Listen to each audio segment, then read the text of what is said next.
Hi, my name is Arkadiusz Trzciołek. I am a fixed income strategist at PKO Bank Polski.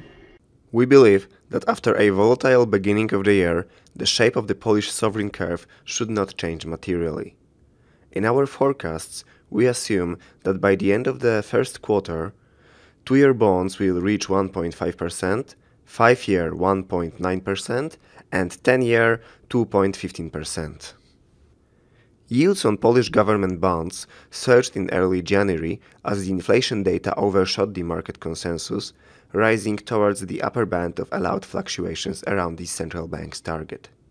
Although inflation is likely to stay as an important local theme throughout the quarter, the Monetary Policy Council is unlikely to change rates as it views spiking inflation as temporary and focuses on slowing GDP growth. Polish government bonds are also slightly under pressure due to increased bond supply comparing with the second half of the previous year. However, this factor should start fading away from February onwards, as the Ministry of Finance is likely to resume holding switching auctions which result in zero net supply. Capital was yet again flowing towards global debt markets, with the surge in demand being spurred by the coronavirus outbreak in China. Fears of the impact on global growth acted also as a trigger for market players to yet again begin pricing in rate cuts by major central banks. Polish CPI increased to 3.4% year-over-year in December, whereas the core measure jumped to 3.1%. Inflation is expected to rise further, peaking even above 4% in the first quarter of 2020. Growing inflation resulted in no expectations for rate cuts in Poland, which derivatives market was pricing in late 2019. The Monetary Policy Council, however, is looking past the inflation spike, suggesting that it is only temporary and CPI would return to the target in the latter part of the year. The MPC view may be further strengthened by slowing economic growth. The Statistics Office data showed that the Polish economy grew by 4% in 2019 versus 5.1% a year ago.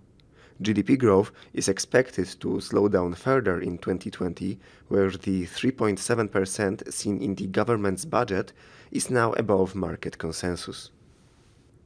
In the August to December period, the Ministry of Finance refrained from holding regular bond tenders on the back of strong budget realization.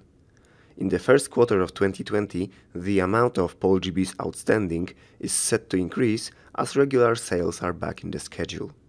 We expect the issuance in the quarter to amount to roughly 33 billion zloty.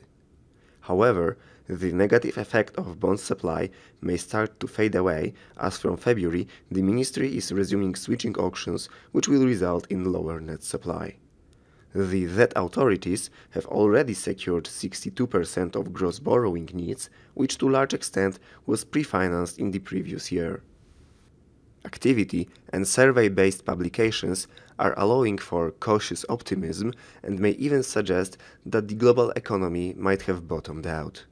Nevertheless, the risk of events like conflict in the Middle East and the coronavirus outbreak in China are weighing negatively on investors' sentiment. Worries that central banks may need to further stimulate the economy resurfaced, as the market is now fully pricing in a rate cut by the Fed. The ECB seems to be less upbeat in its outlook on the Eurozone growth, which combined with the strategic policy review does not suggest the recently introduced QE may be soon withdrawn. Global demand for safe assets may limit rise in yields in Poland as well. However, POLGB's spreads versus core benchmarks should remain wide.